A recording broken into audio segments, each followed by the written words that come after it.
Спакон вякоў у Беларусі аднаполыя сем'і былі звычайнай з'явай. Не верыце мне?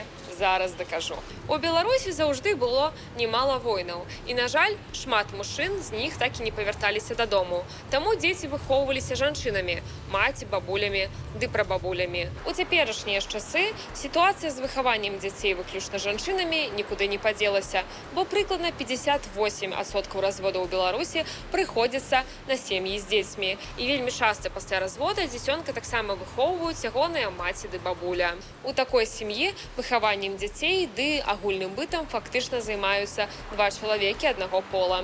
Прычым з розніцай ва ўзросце у гадоў так 20-25. То бок на практыцы аднаполыя сем'і ўжо даўно існуюць у Беларусі, проста трохі не ў тым сэнсе, які мы звычайна ўяўляем сябе, калі бачым гэтую фармулёўку. Адразу стае пытанне, калі так шмат дзяцей у Беларусі выхоўваліся ды выхоўваюцца выключна жанчынамі, чаму ўлада лічыць, што дзве жанчыны, якія знаходзяцца ў шлюбе, не змогуць быць паўнавартаснай сям'ёй, а таксама выхоўваць дзяцей. Калі сёння нехта кажа, што аднаполая сям'я гэта нешта новае ці чужое, то гэта неправда. Калі глядзець больш шырокага пункту гледжання, гэта частка беларускай гісторыі і нашага паўсядзённага жыцця.